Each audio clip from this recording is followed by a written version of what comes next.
Everyone. तो दोस्तों क्या हो अगर मैं आपसे बोलूं कि आप अपने घर में अपनी फैमिली के साथ आराम से बैठे हो एंड थोड़ी देर में कोई आपके घर में आता है हाथ में कागज लेके, वो आपको बोलता है कि देखो आज से ये घर आधा मेरा, तो क्या रिएक्शन होगा आपका? क्या बोला तूने? नहीं पहले क्या बोला? चल जाके इलाज कराओ। ऐसे ही कुछ बोलोगे राइट, कि ऐसे कोई भी उठ के आ जाएगा और बोल देगा आज से आधा घर मेरा तो हो जाएगा? ऐसा तो नहीं होता ना। लेकिन उसके पास जो प्रूफ है वो वैलिड है। तो ये हुआ कैसे कि मतलब आपने आज तक उसको अपना घर कभी बेचा ही नहीं, तो भाई कैसे वो मालिक हो गया? लेकिन रिसेंटली ऐसे कुछ हुआ है एनडीटीवी के साथ। एनडीटीवी न्यूज़ कितनी बड़ी कंपनी है राइट, उनके साथ ऐसा कुछ हुआ है कि उनकी कंपनी की ऑलमोस्ट 30% स्टेक खरीद लिया किसी ने। एंड मज़े की बात यह है कि उनके मेंबर्स को पता ही नहीं था, उनको पता चला कंपनी खरीदने के बाद। तो मतलब ऐसा भी हो सकता है कुछ, लेकिन ऐसा कुछ हुआ है। तो आज इस वीडियो में बात करेंगे इसी टॉपिक से रिलेटेड कि भाई कैसे ये पॉसिबल हुआ।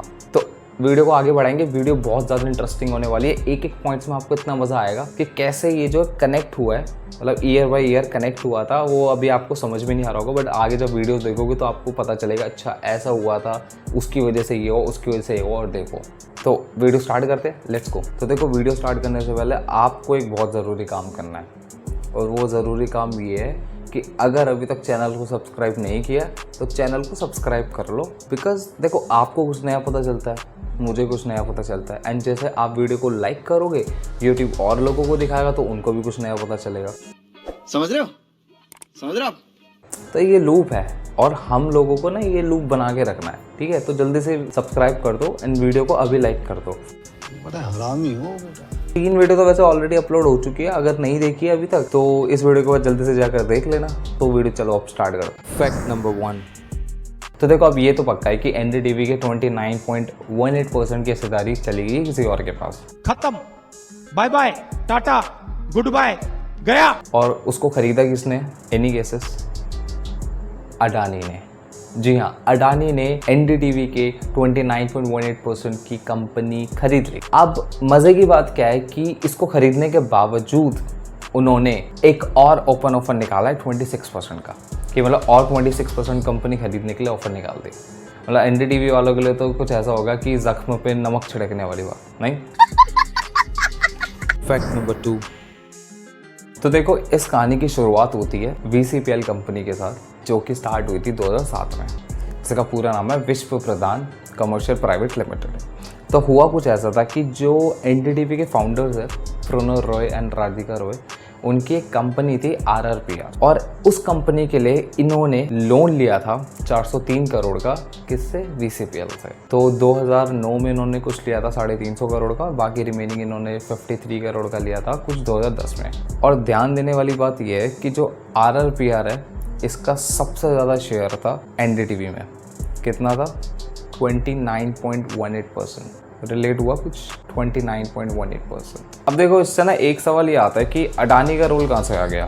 देखो लोन किसने लिया? आरआरपीआर ने दिया, वीसीपीएल ने। और यूजुअली जब भी कोई लोन देता है तो वो एक कंडीशन होती है कि इंटरेस्ट देना आपको, कि आप जो धीरे धीरे इंटरेस्ट दे देना, लोन अमाउंट दे देना।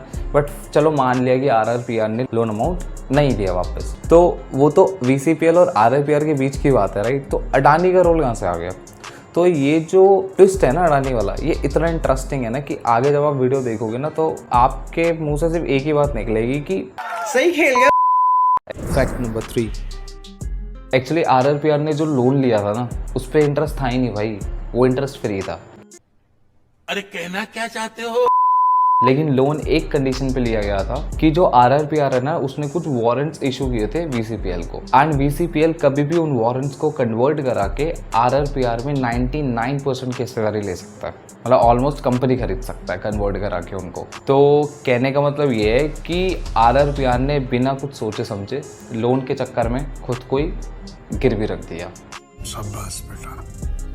Fact number 4। देखो अब आएगा कहानी में इंटरेस्ट। कुछ टाइम पहले खबर आती है कि जो वीसीपीएल कंपनी थी उसको खरीद लिया गया है सिर्फ 103 करोड़ में। और खरीदा किसने? अडानी ने। कि मतलब जिस कंपनी ने 2009 और 2010 के बीच में अकेले 403 करोड़ का लोन दिया था, आज 2022 में उस कंपनी को सिर्फ 103 करोड़ में खरीद लिया। मतलब कंपनी की वैल्यू इतनी गिर गई थी, या हो सकता कुछ और ही कहानी चल रही हो। फैक्ट नंबर 5, एक्चुअली में हुआ ये था कि RRPR को लोन देने के लिए VCPL गया था रिलायंस के पास पैसे मांगने। तो मतलब पैसे दिए रिलायंस ने, VCPL ने उन्हीं पैसों को लोन के रूप में दे दिया RRPR को। क्या क्या चल के आ रहा है ये? ओ भाई मारो मुझे, मारो मारो मुझे, मारो मारो, नहीं ये मजाक हो रहा है, एक सेकंड यार मजाक हो रहा है। तो फैक्ट नंबर 6, तो अब आएगी आपको कहानी समझ में। देखो, VCPL ने RRPR को लोन दिया था एक कंडीशन पे कि जो वारंट्स है उसको VCPL कन्वर्ट करा के RRPR को खरीद सकता है।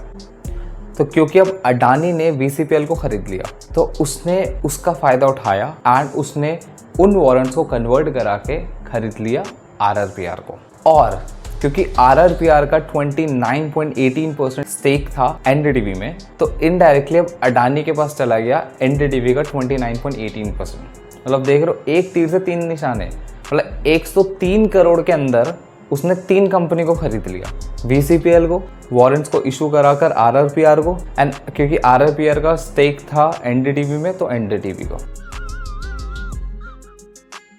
अब फैक्ट नंबर 7, अब देखो होता क्या है कि एज पर इंडियन रेगुलेशन अगर किसी के पास किसी भी कंपनी की 25% के हिस्सेदारी आ जाती है तो उसको एक और ऑफर निकालना पड़ता है 26% का, मिनिमम 26% का होता है, कि ताकि जो एग्जिस्टिंग जो इन्वेस्टर्स हैं उनको भी एक मौका मिल सके अपने शेयर्स को बेचकर कमाने का।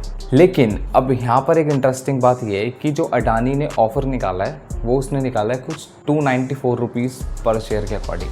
मतलब मान लो आपके पास 1000 शेयर है NDTV के, तो आप अगर अडानी को बेचोगे तो आपको मिलेगा 2,94,000 रुपीज़। लेकिन अगर आप मार्केट प्राइस की बात करोगे तो NDTV की जो वैल्यू आज की डेट में वो है 545 रुपीज़। तो अगर आप फॉर एग्जांपल मार्केट में बेचते हो अपने NDTV के शेयर्स, आपको मिलेगा 5,45,000 रुपीज़। भाई क्यों कोई अडानी को बेचेगा इतने लॉस में? क्यों बेचेगा कोई? और क्या सोच के उसने ये ऑफर निकाला है? ऐसे तो नहीं होता है। लेकिन नहीं, अब वो तो अडानी साहब है। अब यहाँ पर भी एक ट्विस्ट है। Wait a minute. Fact number 8, तो देखो इसको ना अच्छे से समझने के लिए पहले हमें ना NDTV के शेयर होल्डिंग पैटर्न को समझना पड़ेगा, मतलब हिस्सेदारी को समझना पड़ेगा। तो क्योंकि अभी अडानी ने RRPR को खरीद लिया और RRPR का कुछ 29% के आसपास का स्टेक था NDTV में, तो अब अडानी के पास हो गया कितना? 29% के आसपास। बाकी जो फाउंडर है उनके पास हो गया 32% के आसपास, और जो अदर्स है उनके पास अप्रॉक्स 39% के आसपास का स्टेक है। ठीक है, तो देखो फाउंडर तो बेचने से रहे, एक तो आपने उनसे बिना पूछे, उनकी बिना इजाज़त के उनकी 30% की कंपनी खरीद ली, तो उनको तो भूल जाओ। अब चांसेस किसके रह गए हैं? अदर्स के। अब फॉर एग्जांपल अदर्स ने अपने 26% शेयर्स बेच दिए अडानी को, तो अडानी के पास आ जाएंगे कुछ 55% की हिस्सेदारी। तो फिर तो भाई जो राजा साहब बोलेंगे प्रजा को वही करना पड़ेगा, क्योंकि कंपनी में तो यही होता है, जिसके पास सबसे ज़्यादा शेयर उसी की ही चलती है कंपनी में। और फिर तो फाउंडर्स बेचारे चाह कर भी कुछ नहीं कर पाएंगे। फैक्ट नंबर 9, लेकिन फिर अब वही सवाल आ गया ना कि क्यों कोई अपने शेयर्स को अडानी को बेचेगा इतने लॉस में, जब मार्केट में उनको अच्छा पैसा मिल रहा है। बट जैसे मैंने बताया था इसमें भी एक ट्विस्ट है। अब ट्विस्ट ये है कि बताया जा रहा है कुछ लोग हैं जो अपने शेयर्स को बेच सकते हैं अडानी को। तो अदर्स में ना 2 पोटेंशियल शेयर होल्डर है। पहला है LTS इन्वेस्टमेंट फंड, जिसके पास कुछ है 9.75% के आसपास का स्टेक, एंड दूसरा है विशाखा इंडिया EIF फंड, जिनके पास कुछ है 4.42% का स्टेक NDTV का। एंड जो LTS इन्वेस्टमेंट फंड है वो बताया जा रहा है कि वो अपने जो है शेयर्स को बेच सकता है अडानी को, क्योंकि उनके खुद के 98% के आसपास पैसा अडानी की ही कंपनीज में इन्वेस्टेड है। तो चांसेस काफी ज्यादा है कि वो जो है अपने जो है शेयर्स अडानी को बेच सकते हैं। एंड इनके अलावा भी और कुछ 4 और कंपनीज है एक्चुअली, जैसे पहली है GRD सिक्योरिटीज, जिनके पास कुछ 2.80% का स्टेक है। आदेश ब्रोकिंग हाउस, जिनके पास 1.50 स्टेक है। तीसरा हो गया आपका ड्रोलिया एजेंसीज, जिनके पास 1.48% का स्टेक है। एंड फोर्थ हो गया कंफर्म रियल बिल्ड, जिनके पास 1.33% का स्टेक है NDTV का। अब ये भी भी जो है बताया जा रहा है कि अपने शेयर्स अडानी को बेच सकते हैं। तो अगर फॉर एग्जांपल मान लो इन 6 कंपनीज ने भी अपने शेयर्स अगर अडानी को बेच दिए तो जिनका टोटल होता है कुछ 21.28%, तो अडानी के पास हो जाएंगे टोटल कुछ मोर देन 50% का स्टेक, तो जो कि एनडीटीवी के लिए तो बहुत बुरी चीज़ होने वाली है। तो ये थी वो लड़ाई जो चल रही है अडानी एंड एनडीटीवी के बीच में। बाकी देखते हैं आगे क्या होता है। एंड आपको अगर वीडियो पसंद आए तो वीडियो को लाइक करना, वीडियो को शेयर कर दो एंड चैनल को ज़रूर सब्सक्राइब करना। And keep curious, keep learning. Thank you for watching, bye.